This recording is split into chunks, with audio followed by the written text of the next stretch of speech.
Hello, it's Jane Slacksmith here, and I have a very special guest. I have Eliza Owen, market analyst from Residex. Now, she's going to share with us what's been happening in 2015 and some predictions for 2016. Hello, Eliza, how are you? I'm very well, thanks, Jane. How are you? Good, good. So let's talk about 2015. What has been happening in the property markets around Australia in general, first of all? Okay, well, it's sort of hard to talk about in general, right? Because our markets are so different across the country. But generally what we've seen is a continuation of this huge boom in the housing markets in the East Coast, particularly in Sydney.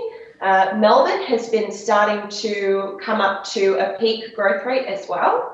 And this comes from a general historical trend of Sydney leading the East Coast markets, followed by Melbourne, followed then by Brisbane. Yep. And then on the West Coast, we've seen the Perth market not doing so well, coming off the commodities boom.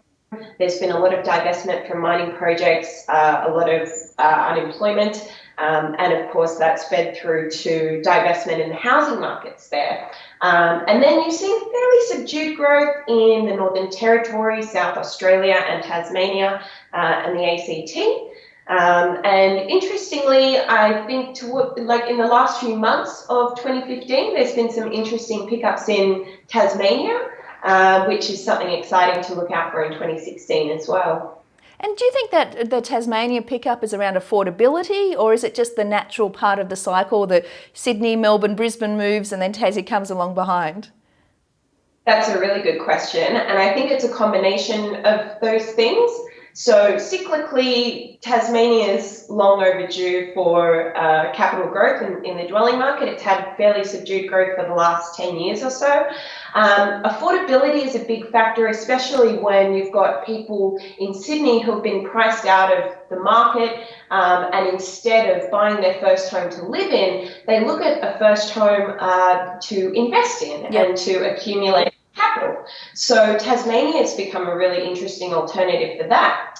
But there's also elements of Tasmania, particularly in Hobart, where it's picking up as a lifestyle sort of market. So you have a lot of people starting small hobby businesses there. You have people who are retiring there, more tourists going there, particularly in the summer. So yeah, it's a really interesting time for that market. Yeah. And I guess, Tassie over the last 10, 20 years hasn't had the capital growth that the other markets have had. And so as investors, I guess, and with a smaller economy as well and higher unemployment, we probably would have to be wary of all those things before we just look at the big numbers and see that there's a bit of growth that's happening there. Absolutely. Affordability at one point in time and a little bit of capital growth doesn't always make something a really good long-term investment. But I think Tasmania does have some economic strengths, particularly in agriculture, although that depends on the global economic market as well, right? Because really good produce from Tasmania might be considered a luxury good in some countries. So that's something to think about as well. Global economic growth is forecast to be quite subdued over the next year. So maybe we won't see the demand coming there. But it might be one to watch for the next few months and sort of see how it goes. Oh, nice. And tell me, you mentioned cycles. I mean, we talk about a 5 to 7 year kind of cycle where the market picks up and goes through a bit of growth and then comes down again. What has the cycle been like, the length this time? And what's the kind of prediction long term of how long before we get back into the next cycle? In terms of the East Coast markets, we've seen in Sydney, there was this large sort of upswing from sort of the end of 2012. And in Sydney, we're definitely seeing that sort of plateau now. In 2016, we can sort of expect to see that move into negative growth. And, you know, that may go on for a couple of years while we sort of see people catch up with affordability in that market. There's a lot of speculation that the Sydney market is currently overvalued. I think So just on that, Eliza, the negative growth, does that mean that the values are falling, or just that the growth's not going to be 20% next year? It's going to be back to more likely 2, 4, 6%. That's a really good distinction to make. So at the moment, what we're seeing in the aggregate Sydney market is lower growth rates, which means it's still going up, but at a lower amount. However, in 2016, I think we will see falling growth, falling values, not anything to what we've seen it go up in value by in the last few years. So over the last 2 years, for example, the typical house in Sydney went up by 40%. I doubt very much that you're going to see a reduction in value of 40%. So I think overall the market will remain buoyant. Yeah, and what about the Melbourne market? What are we expecting there? It's kind of tags along behind Sydney. Is it going to have a bit more growth next year? I think it might have a bit more growth left in it. I would say if economic conditions were sort of steady, we could even expect to see peak growth rates in the first quarter of 2016.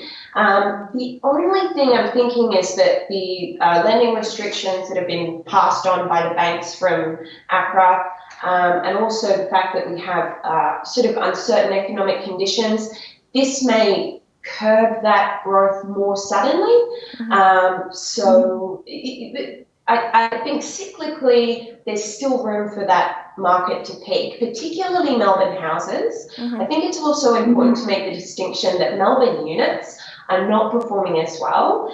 Melbourne houses had an annualised growth in November of about 13%. In units, the annualised growth was half that, it was 6%, which is still strong, but it's not going up as much as units. And that's quite a large growth disparity, probably because of, a large stock in units, and units not being quite as desirable as housing. And what about Brisbane? Poor Brisbane hasn't had the predicted growth results that we all expected. Is it still got some more upside in it in 2016 and beyond? Poor Brisbane. Yeah, I think everyone sort of picked that to be like a top performer in 2015. And again, Brisbane markets have had steady growth. In the inner city suburbs and sort of in the southeast of Brisbane, you've actually seen really strong capital growth rates. I think for Brisbane, it's a question of those structural factors. It's not just a cyclical thing. There's got to be employment happening. There's got to be a strong economic growth around the world to encourage tourism and things like that. I still think that it could do well in 2016, but just because of the general economic subdued conditions, it may not reach double-digit growth as Sydney and Melbourne have. And what about Perth and Northern Territory? They've obviously been on the back of them a commodity boom, and we've seen that decline. Is there hope? Is there resources rebound expected? Well, I'm skeptical. I think Perth will probably come into some gentle cyclical upswing. The Perth market has fallen in value over the year. It's sort of stabilising a little higher than pre-mining boom levels. So there is going to be some overall growth if you consider that, your property is a long-term investment. Everyone's sort of talking about these liquefied natural gas projects, which are happening across Queensland, the Northern Territory and Perth. The reason I'm sort of skeptical is because the liquefied natural gas market, and you may know about this better than me, Jane, but it's forecast to be oversupplied by the time a lot of these come into the production period. So these projects have secured contracts at a particular price. So these things may be a short-term boost to the economy, which may flow into dwellings as well. But I think if we learned anything from the recent fall in commodity prices, it's that these enormous booms aren't necessarily sustained for years and years. So that's something to consider when looking at those markets. And so what about Adelaide? Adelaide always seems to just have a whole world of its own. What's happening in Adelaide next year? Okay, so Adelaide, Again, quite subdued growth. The problem with Adelaide and the South Australia market is that it has the highest unemployment rate in the country, which makes dwellings very affordable because they're often not in high demand. And the interesting thing about really affordable dwellings is that you often have people who are unemployed or do not have enough work or money. They move to those areas because the dwellings are affordable. That can keep the market buoyant for a little while, but in the long term, I think the market faces a lot of structural issues, and future growth, I think, would be contingent on how much the government is willing to invest in creating employment there. Great. Well, I saw that Turnbull's kind of interested in the uranium market again, so maybe Roxby Downs and Olympic Dam could lead the charge for South Australia. Yes, that would be such a game changer, I think. But again, it really depends on how the commodity markets are going and how the energy commodities are going. And what about Canberra? We can't forget Canberra. Yeah. So interestingly, houses in the ACT performed quite well in the year to November. Residex returned statistics of annualised capital growth about 6%. Units, I think they fell in value by like 0.1%. But the thing to be careful about the ACT is that recently they've had a lot of issues with asbestos in the insulation of many of their homes. Mm-hmm. So quite a few homes had to be demolished and then bought back by the government. And I have a feeling that buoyant housing market activity is reflected in that large-scale project. I don't know that there are great growth prospects for Canberra, even though the government has lifted its hiring freeze. They're sort of constrained by a budget deficit at the moment, so I'm not sure that they're too interested in generating a lot of employment growth, which is really important to dwelling growth. So I would say for 2016 it might be a no-no. But if the economic situation improves, then we may see more employment there. Well, talking about the economic situation, I think the Reserve Bank of US has lifted their rates finally. Okay, I didn't see that this morning. I knew it was happening today. So see, on the top. But that's what's the flow-on effect for that? Is that going to affect us at all? I think it could. I think because you have the Australian dollar measured against the US dollar, a rise in their interest rates could make the US dollar stronger, which could make ours relatively weak, which would increase demand for commodities, which could be a really good thing. So, there are a lot of factors involved, so we might have to wait and see how that affects us. I think one of the most interesting things, because we had Morrison deliver the mid-year economic and fiscal outlook on Tuesday, and one of the really interesting things is that politicians and the RBA are quite optimistic about the economy right now because unemployment isn't as high as they thought it would be. So obviously there are some sectors across Australia, tourism, hospitality, services, which are buoyant. And so that sort of says to me that there is hope in the economy for 2016. There is hope in the dwelling markets, but we just have to be very careful in looking at which areas are based on those sectors and which are more subject to commodity prices and things like that. Fabulous. And what about these APRA, ASIC kind of restrictions, interest rates? Any big, bold predictions about what's going to happen in 2016? Well, the RBA have said that they will probably maintain the cash rate for 2016, just because, as I said, employment was improving. Whether that will have much effect on the lending practices of banks, given that APRA sort of set these rules for them, I don't think the cash rate will have a big effect. And I think the banks do have to be careful about their lending practices, particularly as we have subdued GDP growth. As a result, we may see less speculative investment, or we may see more investment in affordable dwelling markets across the country.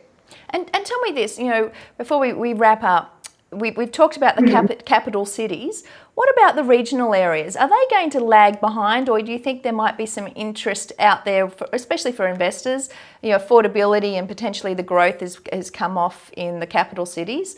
Does that mean that we've got the rise of the regionals?